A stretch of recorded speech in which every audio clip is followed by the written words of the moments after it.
his rival's head. Each instinctively keeps his own head back out of range. Although highly ritualized, fights between dominant males can mean a future as king or a loner, depending on the outcome. Testicles can be retracted. Don't want those damaged. Rusty, with the darker fur, is putting up a good fight, but the alpha male is more experienced. The females don't care who wins, just so long as he's got good genes. But Rusty, a burrow with only one entrance. With a parenti in the picture, a sanctuary can easily become a death trap.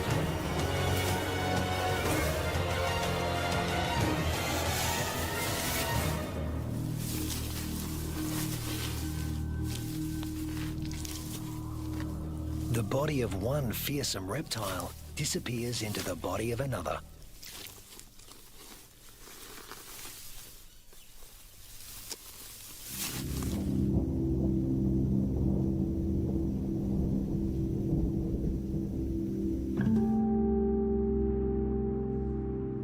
The months roll on, and Rusty has grown in both size and experience.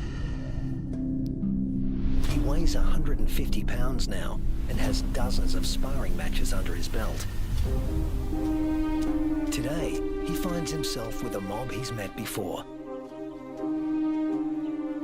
The one with the tough male who intimidated him last time.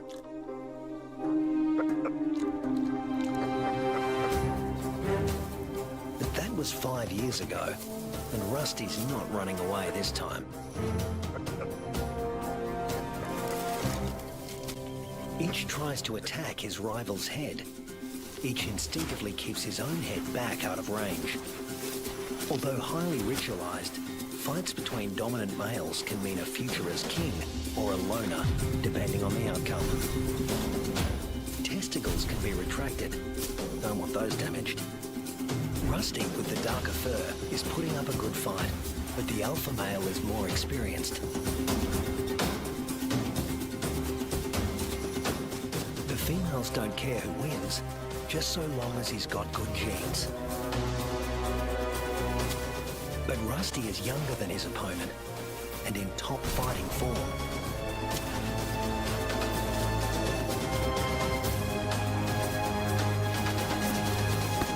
Finally, the king goes down. Now the mob is paying attention.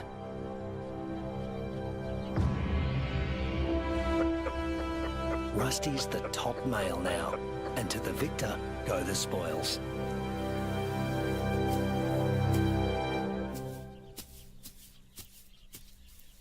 His first choice is this female, though he needs to give her urine the sniff test to make sure she's ovulating.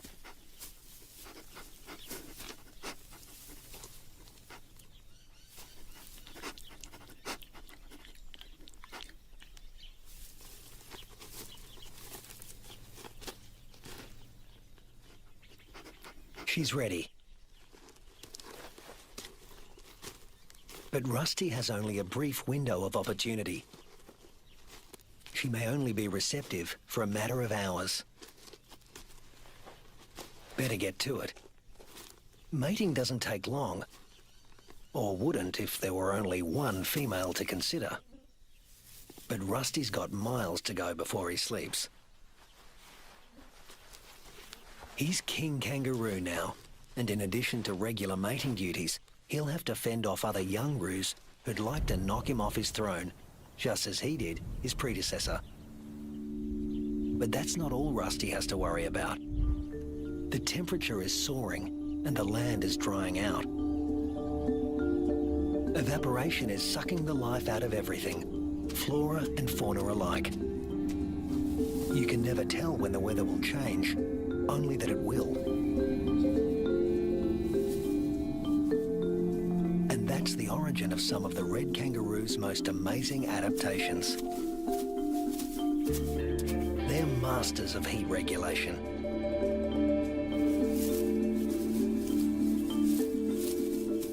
The fur on their backs reflects about 30% of incoming heat and keeps their skin cool. the blue parts of this thermal footage. Spreading saliva over their forearms cools the blood, which has been brought close to the skin surface via a dense cobweb of capillaries.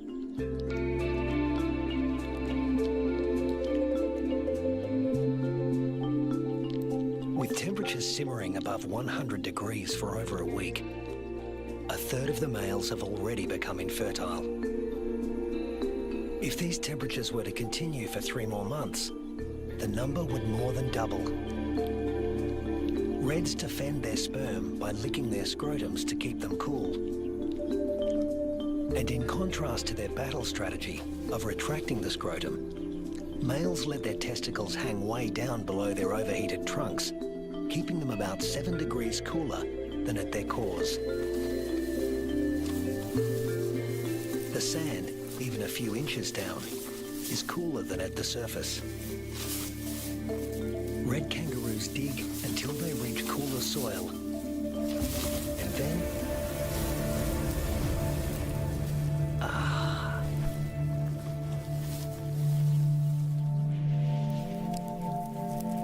it hasn't rained in months now. The dry, dead grass offers Rusty no nourishment. But then, unfortunately, these are dry electrical storms. No rain will come from them. But something else will. Something worse than hunger.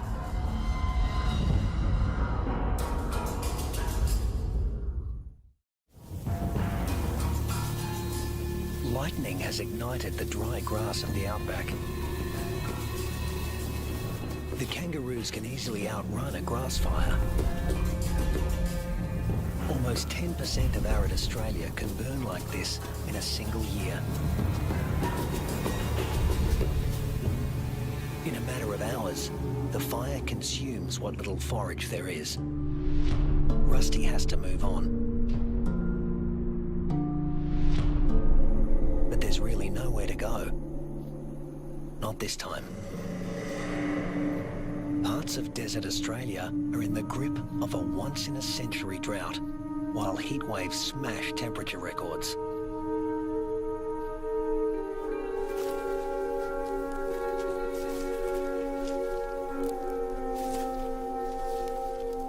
Nothing that lives here has ever experienced anything like it, Rusty included.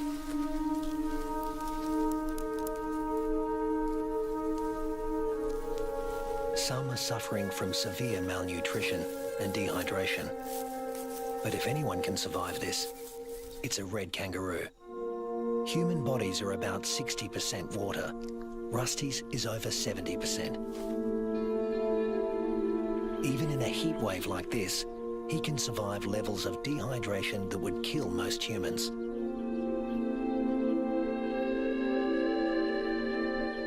Reds only sweat when they're on the move. At rest, they pant, which uses less water than sweating. Raising their breathing rate to over 200 breaths a minute reduces their deep body temperature and cools their brains. And of course, they cover their limbs in cooling saliva. But there's a price to pay. Licking uses up precious water. If the drought continues much longer, this form of cooling will be too costly. The kangaroos stay under whatever shade they can find. When times get this tough, females switch off their milk supply. Maternal instinct is strong, self-preservation is stronger. Unweaned offspring outside the pouch are the first to die, and the young in the pouches are next. As it dies, the female reactivates her waiting embryo. But if the drought persists, it too will die, and she will stop reproducing altogether. Even Rusty, one of the strongest, is in trouble. In these conditions, the males are the first to succumb, especially the largest, who, like Rusty, need more food.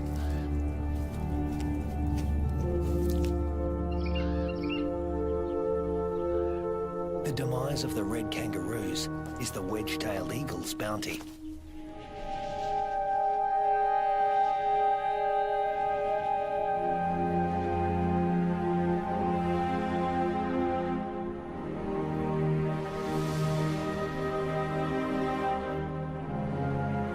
And it's not just the kangaroos that are suffering. The drought is taking its toll everywhere. Predators turn on each other to protect a tiny piece of rancid meat.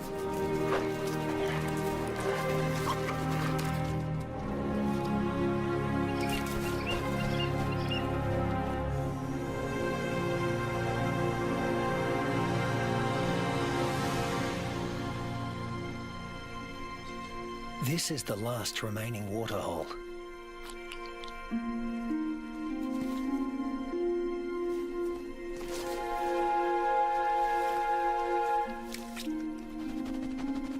It's stagnant and salty. Ordinarily, the animals would never drink this water.